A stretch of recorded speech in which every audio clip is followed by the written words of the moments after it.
Okay. Nice to meet you.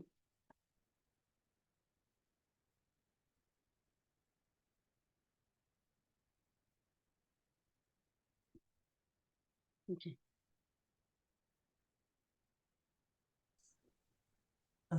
Hi there. Hello.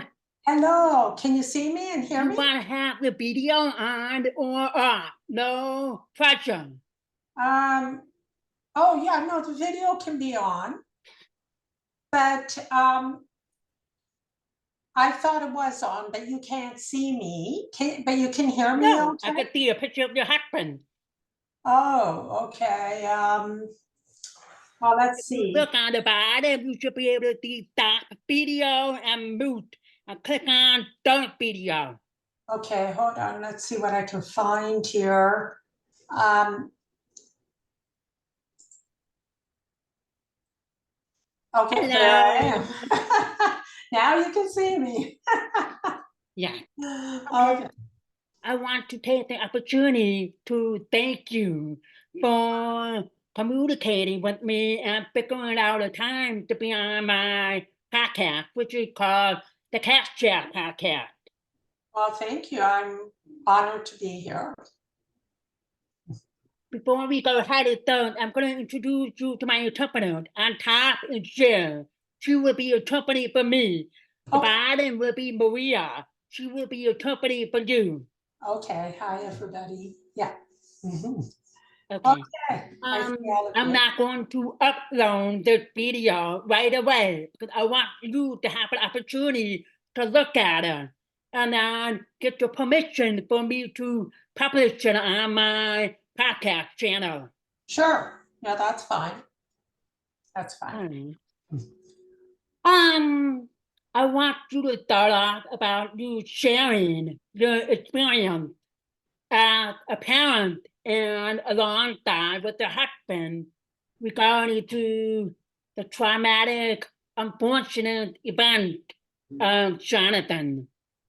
Right. Well, I'll tell you a little bit of the background. It was in 1999, June 29th of 1999, actually. And Jonathan, apparently there was some bad kids in the park, and he went there and confronted them with his friends. And I guess at that point they had targeted him. So a girl down the street had called him and lured him to the park, and I was saying she had family problems, and Jonathan went to the park, and instead of seeing her, he was ambushed by 15 teenage boys. So they kicked and punched him, and he fell to the ground, and then he got up and he ran to where the washrooms were in the park, which is just across the street from us and a few houses down. So once he got there, the leader of this little gang of guys, who apparently was one of the major suppliers of drugs to the high school at that point, he did a football style kick, according to the witnesses' report, to Jonathan, the right side of Jonathan's head. I'm sorry, I've got a little bit of a cold, so my voice might break a bit. But anyways, the kick had shattered the skull a bit on his, it was actually on his right side. And the fragments were driven inward and caused a bleed into his brain. And now, the Hospital for Sick Children's in downtown Toronto, Ontario, I'm from Canada, they had said that it was the amount of blood with his head injury had set a record. So Jonathan set a record that night with the blood from the head injury, and it's squeezing down. The blood gathered and squeezed down into the brain, and it collapsed into the brain stem. So his functions were affected, like swallowing and consciousness, heartbeat, blood pressure, that type of thing. So they all went awry. And Jonathan started going into seizures, etc. It was terrible. Anyways, they tried twice to stop the bleeding and save his life. And apparently he was going into death. So they tried one more time, and that was the attempt that saved his life.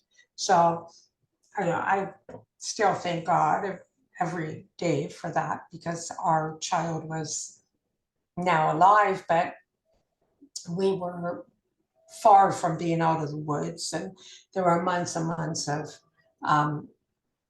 all kinds of things happening. His blood pressure was out of control. They had a monitor into his brain to record brain pressure, and it always went too high. And in and out of consciousness. His coma actually lasted 3 months. And then he, one day, I saw him smiling at me, and we were living in the hospital with him.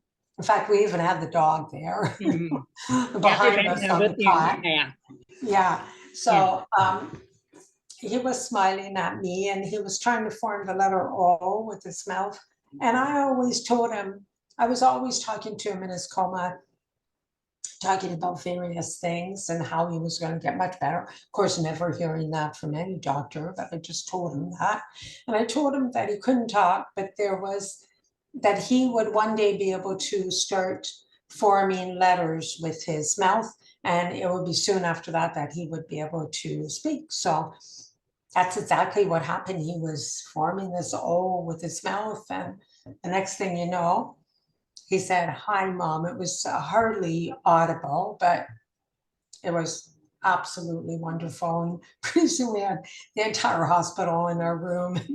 It was the happiest moment of my life. But there was a lot that we were going to have to face that we were so unprepared for. The trial, for one thing, which was horrible.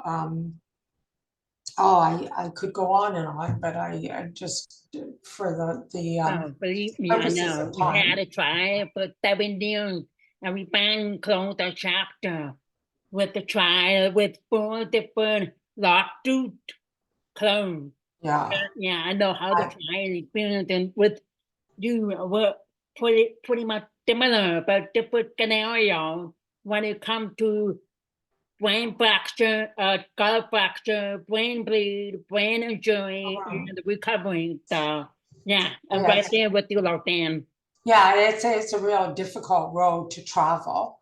And of course, then with the trial and they always, well, but let's face it, the defense, their one job is to set their clients free. So either they blame the police or blame the victim. And in our case, they blamed the victim. They made Jonathan look terrible, like he was some kind of racist. And meanwhile, his best friend was from Trinidad. And yeah, and he had Chinese friends and Indian friends. Anyways, they made him look horrible. And not just that. I mean, things like I'll tell you one quick story. The Crown Attorney, which I don't know what would be comparable in your system, but this is the lawyer appointed by the state or province in our case, who was to support the victim.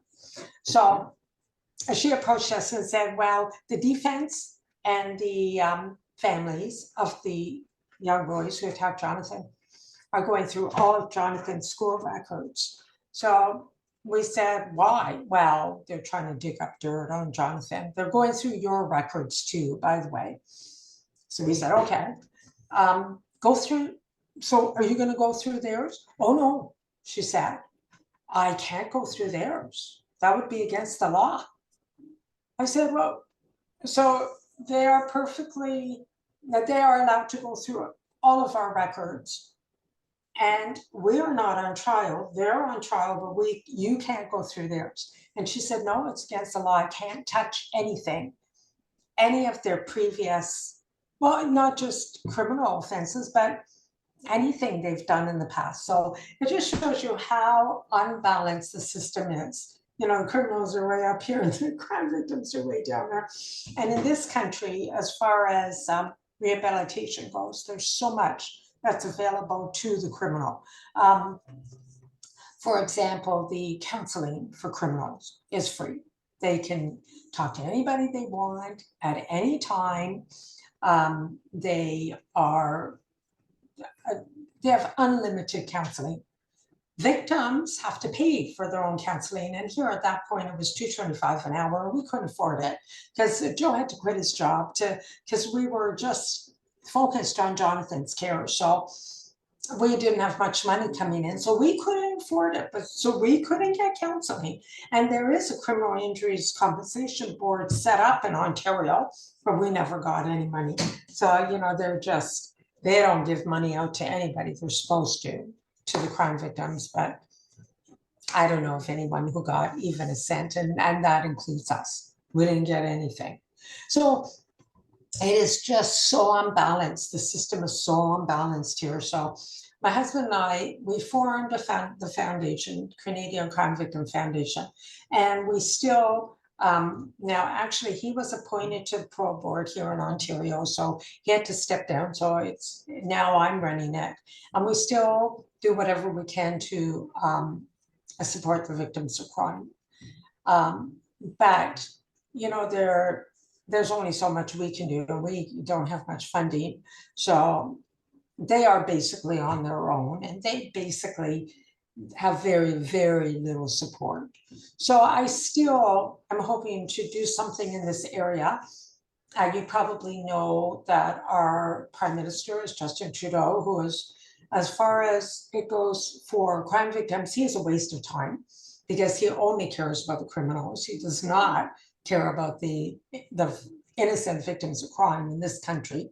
So we're all hoping for a change of government soon. And I've already approached, his name is Pierre Poilievre, and he is now the leader of the opposition. I've already approached his people, and they say that they want to talk to us about the crime victim situation and our foundation. So there's hope in the future.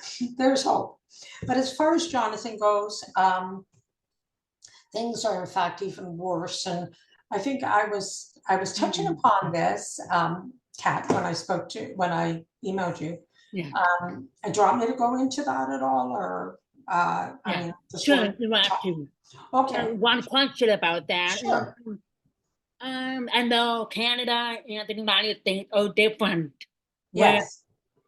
the laws or court system, legal system, all of that. I don't even know which country better, because I'm not gonna be like, oh, I'm gonna move to Canada because they do this better, or Right. to the United States, So would you guys be kind of like in the same spot with fighting for Jonathan and his right and him as the victim to be able to survive for the rest of his life in the United States? Would the court system be different compared to Canada? Because I have a really hard time to believe, and it's amazing how they would allow criminals or people of crime to get free everything, counseling in a jail, or going to church to pray for their sins. But for Jonathan, oh no, you have to pay. So I cannot imagine all the hospital bills, medical bills, all of that. I cannot imagine that. Well, see, in that way, we're lucky because in this country, we do have the free medical care. Now, there were certain things that weren't covered, like the ambulance rides and that type of thing. But overall, I was very happy about the care that we received for Jonathan, and it was spectacular. And they were always so willing to help. So in that way, we were lucky.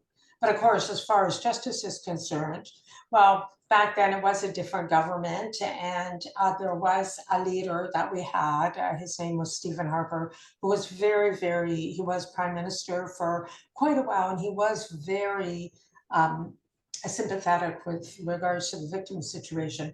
But unfortunately, this current prime minister is not at all concerned. So. But anyways, as I said before, we're encouraged because we really feel that there is going to be a change in government. because the Canadian people don't like Trudeau anymore. I never did like him, but anyway, so we're encouraged by that.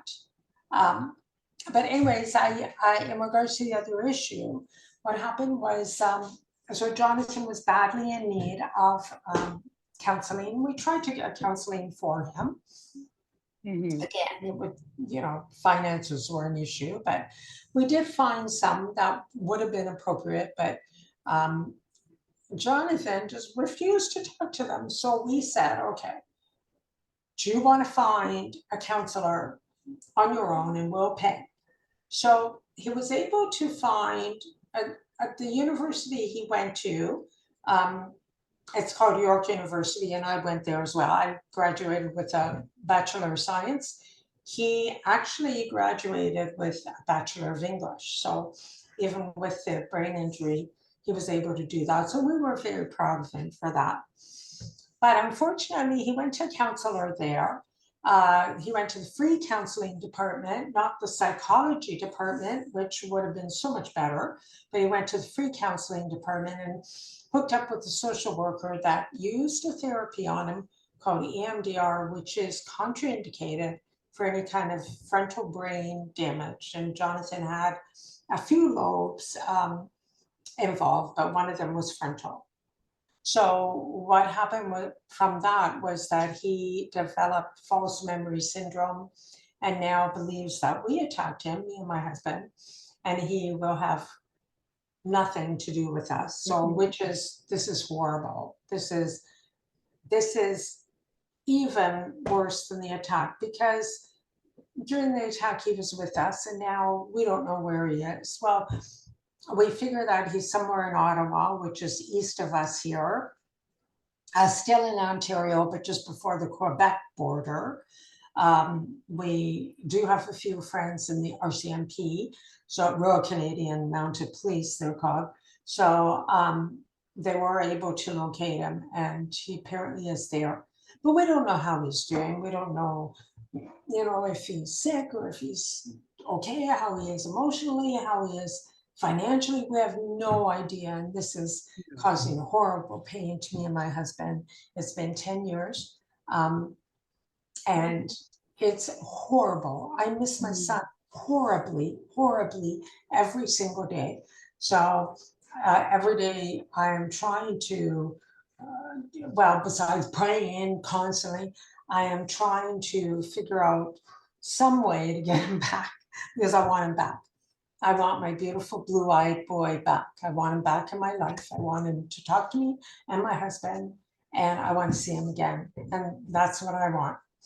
So this has caused horrible pain. And another focus that I have is to provide some kind of legal accountability for counselors who use inappropriate therapies and ruin families and damage families. So that's another goal of mine. So, and again, I'm going to talk to the politicians that I think will be in power in the next election of 2025. So basically that's our story. It should. That's why I wanted to say. I've been honestly ever since I watched that movie, the Jonathan Wamback story. I've tried to watch it for the first time on YouTube. Couldn't know how to caption, like gap here, gap there. Forget it. I watched it another time. I was like, no, I have to watch that. No, because I'm in that place too, as a parent, myself and my husband. So I watched the movie again with Google Meet, where the caption is icon. I'm watching it. My eyes are like watering while the whole movie. And I wanted to say, I know everything about the movie, not 100% what you told me about what really happened to Jonathan, but just to give a foundation and idea how serious bullying can be. Cruel, life-threatening, or not a big deal, And of course, traumatic brain injury can take a blow in the head 2 times, like that, 5 times, Mm. 1 time, maybe. He Yeah. hit his head the right way. You never Oh, know. yeah. I wanted to say that movie was phenomenal. It Yeah. was powerful. I had goosebumps about Jonathan and your husband with therapy, closed up, trying to Yeah. open up his hands. I've been through it with my son. I've been through everything. You So would you know can that. ask me any questions. Huh. And the end of the movie, when it took Tyler, who portrayed Jonathan, that ending, I paused that I was bawling. I was like, oh my God. Yeah. And like you said, after all that, Jonathan graduating college with a BA in English and everything, I should have not assumed, yeah. But then I got a hold of you. I was like, oh. So I was on it off with my research. I was trying to find how can I find him? How can I find the family? And I don't talk to Tyler directly at all, but I have seen him through the convention, and I shared with him that that movie was just powerful because of my son. So I would Yeah. say, Jonathan, your family, and wonderful. We're each other's heroes, each Uh, other's support, and each other's connection because of the same experience, the same fight. So, like you said, it's unfortunate that the unnecessary therapy or the illegal therapy yeah. completely, like literally damaged Yeah. Jonathan with the EDMR and Yeah. with the type of brain injury. Yeah. Why? Why? No.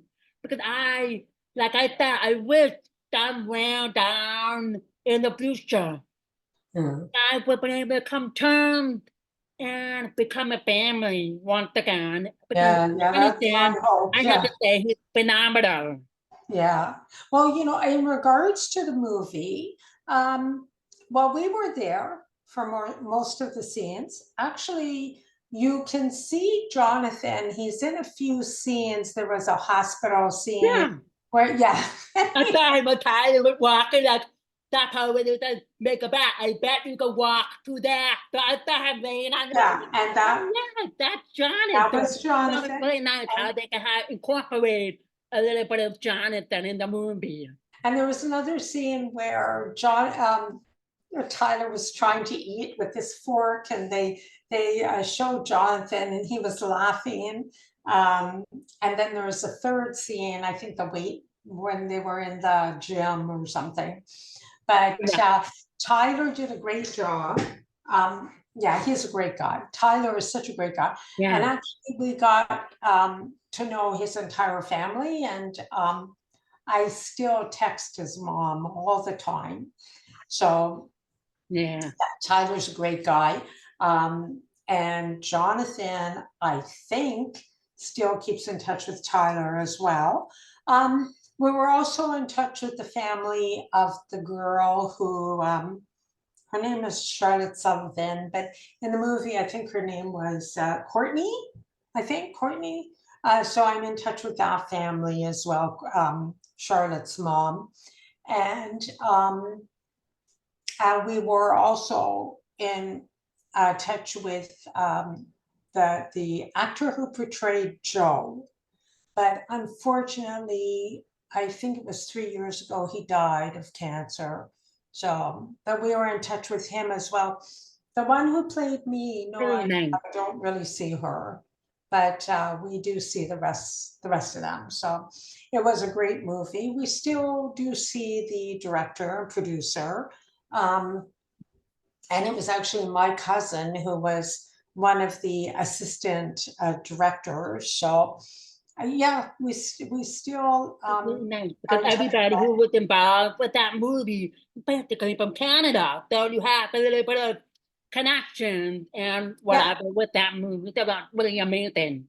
Yeah, it was great. It was so much fun to see it come together, and it was not all scenes were truthful, but Yeah, overall, the truth yeah, was throughout the movie. Um, I think there was a scene where the kids were throwing the cherry bombs. That actually didn't happen. I wasn't there. It was a neighbor, and then she went to their house. I didn't even know about it. I didn't even know there was a problem in the park.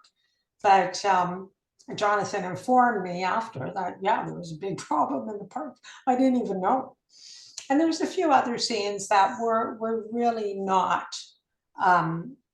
what happened, but most of it was quite truthful, which I was glad about.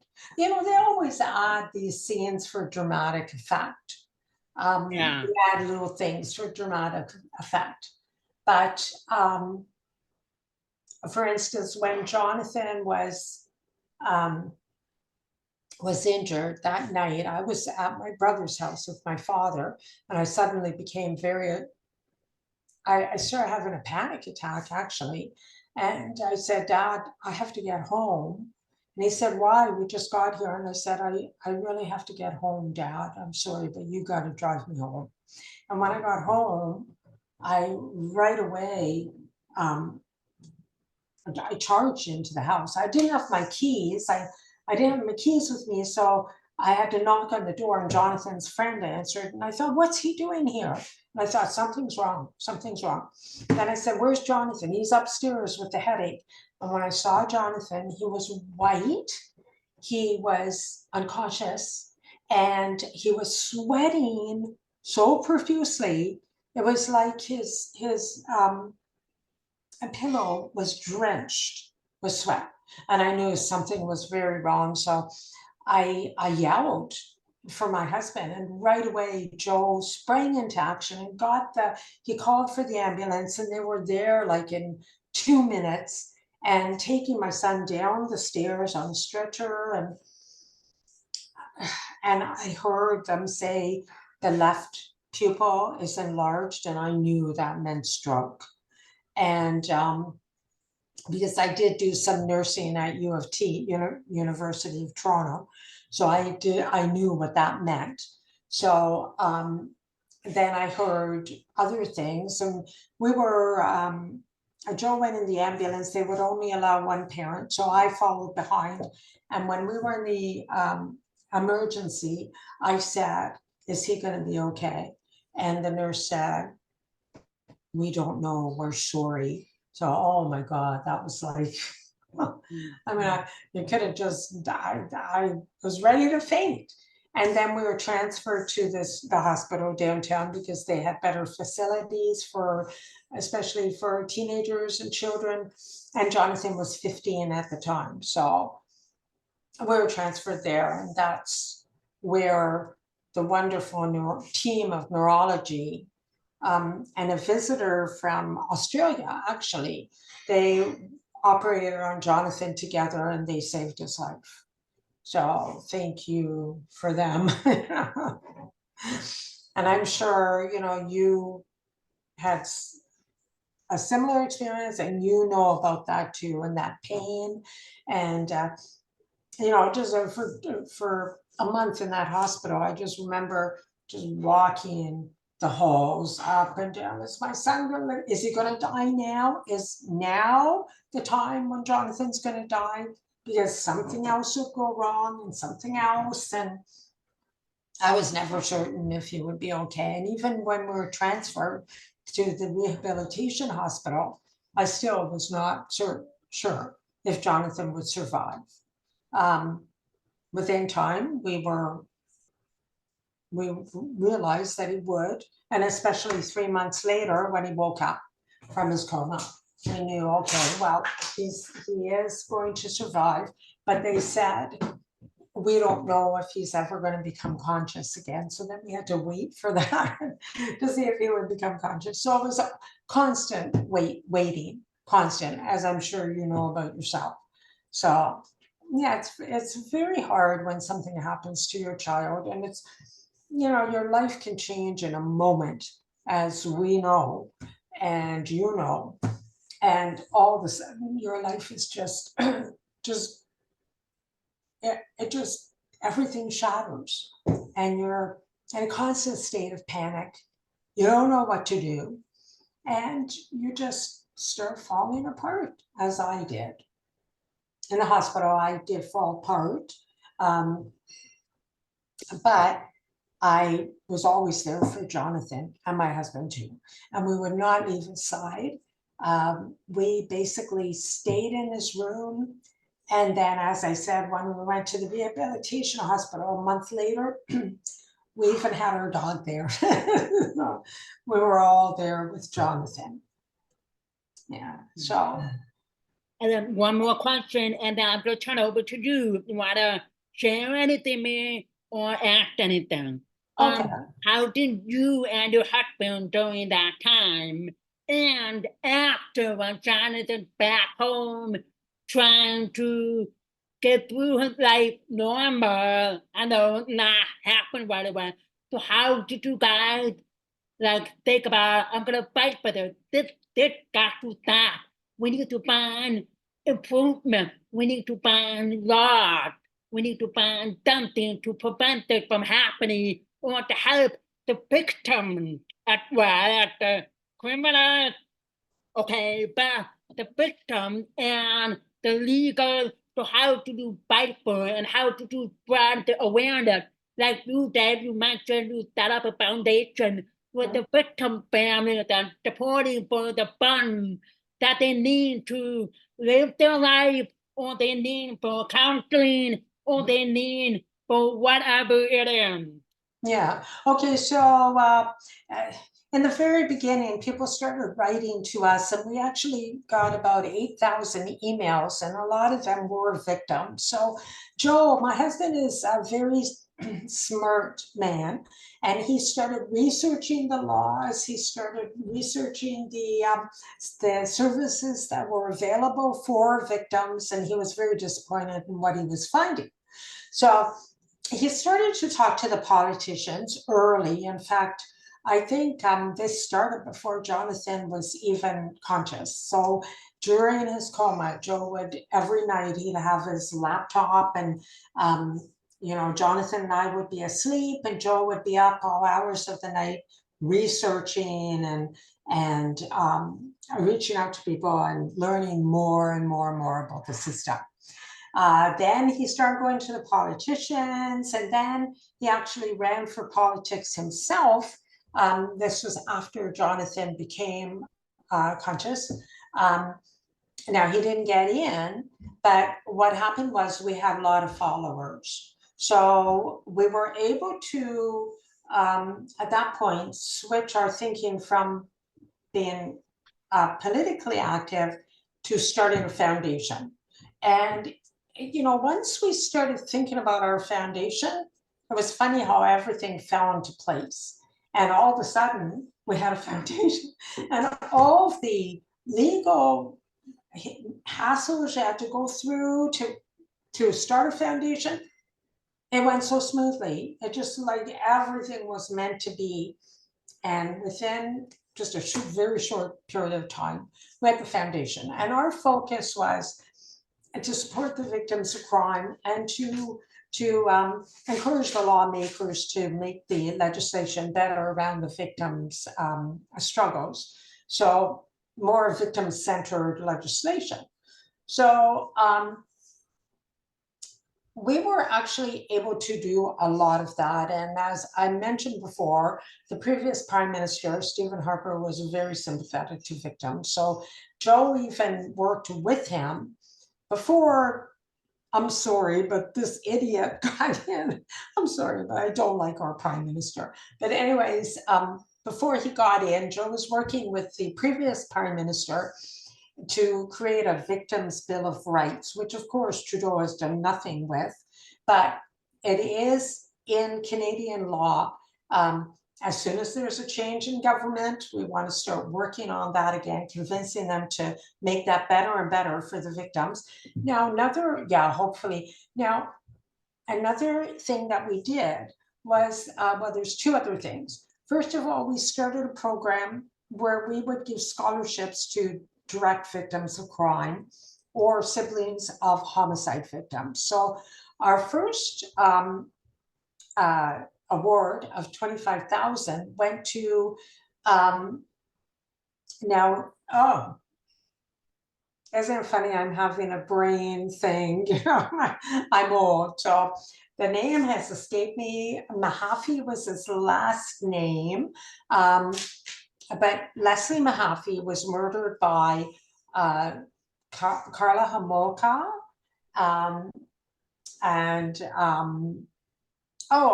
again, it's on the tip of my tongue, but this was a very infamous couple in Canada. Paul Bernardo was his name. I don't know if you've heard those two names, but they were horrible, psychopathic killers, terrible psychopathic killers. So our first award went to the brother of the first girl that they killed.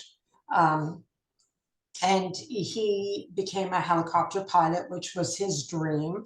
And now he lives in Vancouver. So it was our funds that helped him to attain that dream. And then after that, there was a number of $25,000 scholarships that we were able to give out to siblings of murder victims or direct victims of crime. So we were really happy with that we were able to help these kids. Now, the other thing we wanted to do, and we were able to do, we set up a free counseling program for victims of crime in our area, and hoping to one day expand it to all of Ontario, maybe all of Canada if we possibly can. I mean, our funding has run out now, but I'm hoping to get it started again.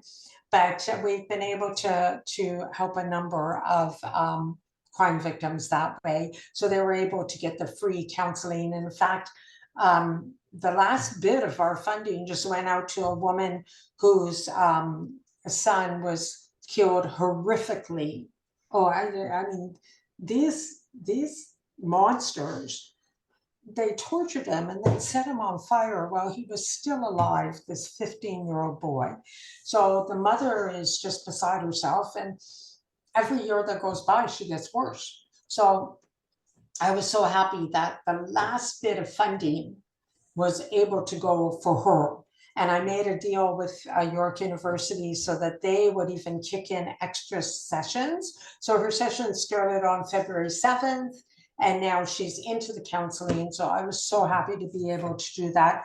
But the focus for our foundation is that after I start the fundraising, not sure how I'm going to do that, but I will figure it out, that I'm hoping I can get that victim scholarship back into action and have more funds available for the victim counseling. So, and also reach out to hopefully the new Prime Minister of Canada in a year and a half from now, and encourage him to change the law for victims. And this new guy is very victim-centered. So there's a lot of hope politically. As far as the law goes, there's a lot of hope for the future. So that's what I intend to do. Yeah, so hopefully that works out. But I hope so. The Husband Foundation, along with the new government, Prime Minister, once we wrap up this interview, if you could email me a website of your foundation and anything related with fundraising or scholarships, I would be happy to post them under my description of this podcast episode so that we could spread awareness and share support and help with donating and supporting the foundation for the victims anywhere in Canada. Well, thank you, thank you. Yeah, and I was going to say that my husband actually was appointed by the provincial government, not the government of Canada, because that's Trudeau, but we have our own, each province has their own government. So he was appointed by the provincial government. I don't know if you remember, our mayor of Toronto was at one point very popular. I don't know why I'm having such a problem with names today. His name was Ford, Mike Ford, or ah. Anyways, he was a very popular mayor, and he was even on a talk show in America. I can't remember Jimmy Schmidt or Jimmy something. Kimmel, What was Jimmy it? Fallon, or Jimmy Kimmel. Yeah, I I think think it we was have one to of get it done. Yeah, I think it was that second one. But anyways, well, he died, but his brother became, his name is Doug Ford, and he became the leader of Ontario. So Doug Ford had actually, his government appointed Joe to the parole board. So Joe's now on the parole board, and he decides whether criminals will be let out into the population or not. Very important job, and he tries to keep them in as long as he possibly can. But of course, because of that, he couldn't show any bias at all to the victim, so he had to step down from the foundation. So currently I'm running it, so I'm still, trying to get everything in place so I can figure out what to do with it. But he had to step down from the foundation, so it's just me now. So, but that's okay. I mean, I'll learn. I'll learn. And I've got the best teacher, my husband, who is teaching me about the law and everything. So, yeah. You came a long way with everything, and a long way of fighting and getting justice for Jonathan and other victims out there with experience with bullying, violence, you name it. So I appreciate that. You know We what have I about want? like 4 or 5 minutes due to the time frame. So I'm going to turn it over to you if you have any questions or comment about myself with my Yeah, son or in general. I'd like to find out how, first of all, how is your son? And do you feel comfortable talking about what happened to him? He's doing amazing. He's doing Good. amazing. I mean, like you. When the car accident happened, we were damaged between two cars. So, Oh, and then we won a lawsuit with two cars to front and back with the insurance and everything. So it yeah. was like all of that. We had a multiple skull fractures all around, and it was impacting on the left side. So on the right side, he's weak and limited with mobility. How And we old did was he? everything all over again. And he was four, 4. four, Oh my goodness. yeah, Oh, poor child. four. But he was 4. very resilient, and he was in coma for 5 weeks. Yeah, Coma yeah, for 5 weeks. We yeah, were in the hospital for the whole summer. It happened in the beginning of summer. So yeah, 4 months, May, yeah. June, July, August, 4 months. So it was a funny story. We were getting released from the hospital. The fine, we were going home. I could start my vacation. And then 2 days later, I got an email from the principal. It said, welcome back to school next week. Huh? What Yeah. have I done? Oh, yeah. But yeah, he was born. He had to do everything all over again. Yeah, Eat, swallow, yeah, talk, swallow. Yeah, walk. You name yeah, it, what Jonathan went yeah, through. yeah, yeah. Uh, But right now, he's in 6th grade, middle school. He has an IEP, individualized educational plan with all of the support services, accommodations, everything he needs to be successful. He is taking a break from physical therapy and occupational therapy. He takes adaptive taekwondo. Oh, So he's oh, getting there with a high weight reading about, I think. Oh, wow. Well, Type that's of- good. That's good. Yeah. I mean, he come a long way. He's doing Good. really well. And of course, I'm sometimes glad. he has a little bit of a frustration, like with impulse thinking, like he says something, but he doesn't think twice, and some protecting issues.